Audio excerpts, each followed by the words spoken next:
Shalom, everyone. I want to first thank Rabbi Shapira for giving me this opportunity to speak to you at this special time of Shavuot. This is not going to be a message about a lot of theology or hidden secrets. I just want to speak to you heart to heart. You know, sometimes in our lives, we feel like we are in the zone. Everything's going really well. We know we're doing what we're created to do. Everything flows. We've got energy. We know we are in God's will. We are in the zone. Well, a few years ago, when I was preparing for Sukkot, Rabbi Shapira had invited several of our students to our home, and I was really excited, but I was also stressing over getting everything prepared. Well, a couple of nights before the big day, I had this amazing dream where I was bustling around in my home and I was, hurrying in our apartment, and I looked down at myself. I was clothed in the most beautiful white wedding gown. And I got the message immediately. God reminded me that what I was doing was indeed preparing for my wedding day when Messiah would marry all of Israel. And I was a part of it. I was in the zone. Well, shortly after, unexpected difficulty came. It often seems to work this way. And sometimes during these times, we slip out of the zone. How do we get back?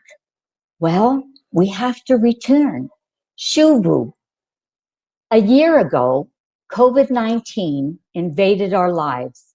And then came the lockdowns and restrictions on freedom.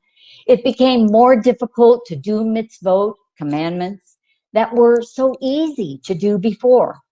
No longer could we have guests for Shabbat or the holy days. There were no tourists to invite to our home. Isn't it interesting that the word Mitzrayim, which means Egypt, comes from the word tsar, which means restriction, narrow, trouble. COVID-19 put us all into a narrow, restricted place filled with troubles. Well, we moms know how difficult it is to birth a baby. The birth canal is narrow, and pushing out a baby is very painful. It's messy. Yet, metaphorically speaking, there is a way to birth this baby, I'm talking of the Geulah, and to keep our wedding gown spotless, pure, and white in the midst of this mess. The answer, my friends, is a mitzvah, a commandment. The Torah is known as a kele, a tool to bring the light of Mashiach to our world. In Pirkei Avot 4:2, one of our sages, Ben Azai, says, run to do an easy mitzvah and flee from sin, since one mitzvah leads to another mitzvah. You know, in times like this, we simply need to go from one mitzvah to another and then to another after that. This is how we get back into the zone.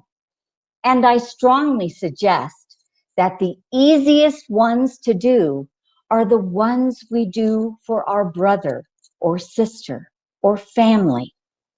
The mitzvot we do in this restricted and narrow place, with all its pain, trouble, and sorrow, are preparing you and I for the night of the bride. As I began preparing for this message, I was struck by the similarity between the word kele and the word kala. Kele means vessel or tool, and kala means bride. There's only one Hebrew letter that is different in each word. It's the letter Yud in Kele and the letter He in Kala. The letters Yud and He spell Yah.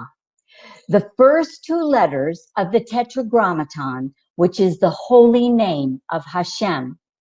Yud He is said to be the name of God in the upper world or heaven, and Vav-He is his name in the lower world or earth.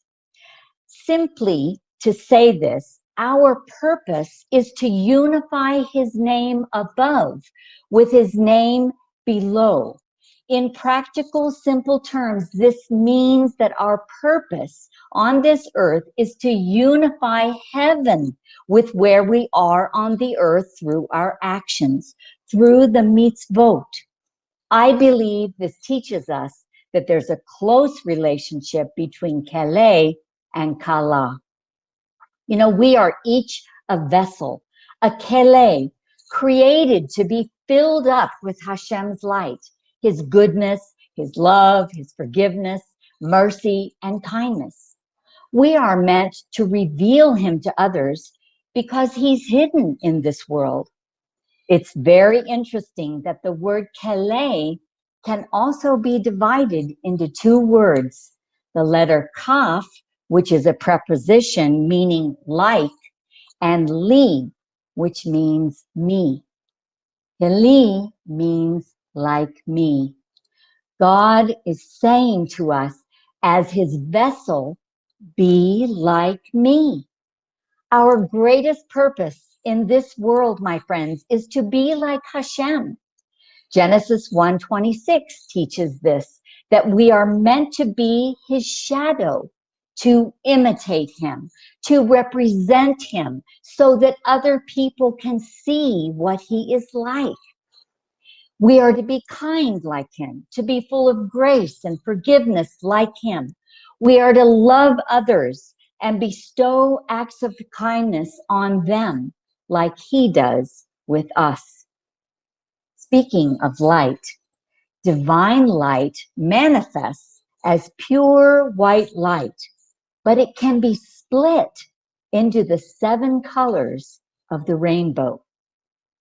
If he is light, and his light contains every color of the rainbow, then we should be kelim, vessels full of his light. And in a metaphorical sense, our garment as his bride would also be full of all of the colors of the rainbow. Now here, I'm not speaking of us as individuals, but as a unit, as one people, one neshama, one soul, one bride called Israel. The garment of the bride is pure white light that contains all the many colors of the rainbow. When our actions imitate our Father in heaven, when we love and do acts of loving kindness for one another, we are wearing our beautiful garment. We are reflecting the light inside us to the outside. This is how the bride prepares herself for her wedding with Messiah. Well, let's turn to the scriptures for a moment and see what our sages have to say about these garments.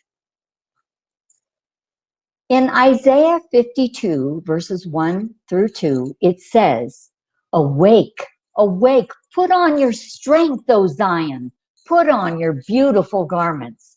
O Jerusalem, the holy city, from now on there shall no more come into you the uncircumcised and the unclean.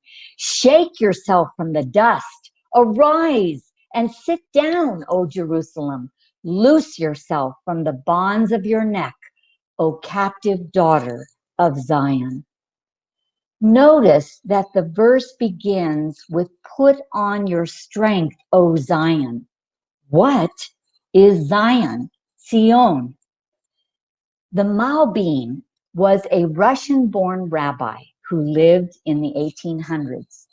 He says the words "put on your strength, O Zion" refers to the inner strength of the city, meaning Jerusalem, which is the glory and splendor of the temple, the priesthood, the Sanhedrin, and the kingship within it. But in Jerusalem, which is the wholeness of the city, he continues, here resides the outer garments, the clothes of glory, which are wealth, and a populous people. Here, the Malbim means that in the rest of the city beyond the Temple Mount are the people, symbolized by the outer garments. Her inner garments, her strength and beauty, are the temple, the priesthood, the Sanhedrin, and the kingship, of course, Messiah. So we see that Zion is Jerusalem, the holy city, but Zion is also the people, the inhabitants who live in the holy city, including the priesthood and the Sanhedrin. These are aspects, of course, of the government, but they are each made up of righteous people. Of course, the kingship refers to Mashiach ben David, but there is no king or kingdom without the people who serve him. Therefore, Zion is Messiah, Jerusalem, and all the righteous people who reside in the holy city. They are all in perfect achdut, unity, and together they all make up the beautiful garments of Zion. These beautiful metaphors are meant to remind us who we are called to be. Jerusalem, the temple, the priesthood, the Messiah, and the daughters and sons of Zion are one. We are the people of Zion, Jew and Gentile. We are all one bride in Hashem's eyes, and each of us adds our uniqueness to this beautiful garment. We are the many colors of the bride of Israel. Well, there's one final verse that summarizes who we are called to be.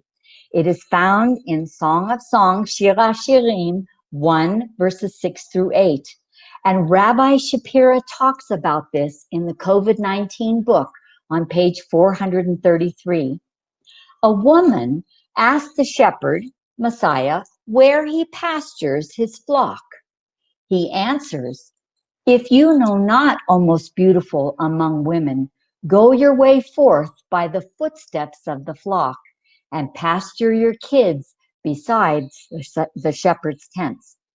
If we back up to verse 6, she says to him, gaze not upon me, for I am dark because the sun has blackened me.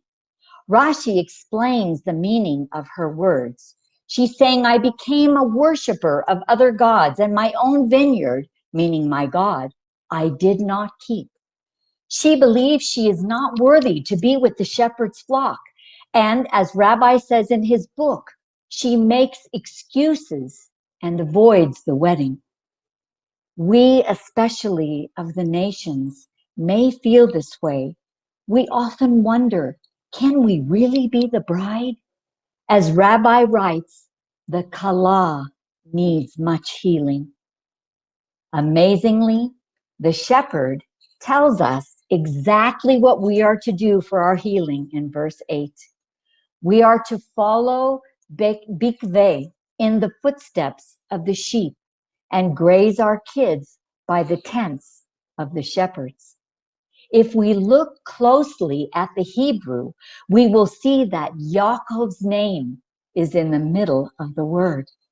This is a huge remez, a clue, teaching us we must take on a new identity and attach ourselves to Yaakov. And who are the shepherd's tents? They are the Jewish people. We are to follow the voice of Yaakov. The shepherds are our leaders, our rabbis, who teach us Torah and lead us to the right places to graze. According to Rabbi Shapira in the book, the sheep are those who practice the voice of Jacob, practice the Torah, and worship Messiah's name. This is what it means to be in the zone. Don't say, I am dark and blackened by the sun. Don't focus on where you came from. If you have joined the flock of Yaakov, you have a new identity. Instead, see yourselves in the words of Revelation 7:9. And after this I looked, And behold, a great multitude that no one could number, from every nation, from all tribes and peoples and languages, standing before the throne and before the Lamb, clothed in white robes, with palm branches in their hands. We are the Kelim, who carry in our innermost essence the light of Messiah. The gown of the Kala is indeed a beautiful garment of every color of the rainbow, people from every nation, tribe, and language, manifesting as pure white light, the light of Messiah. Come, the Spirit and the bride say, come. You are invited to come and add your unique colors to the beautiful garment of the bride of Israel, the bride of Messiah. Litraot.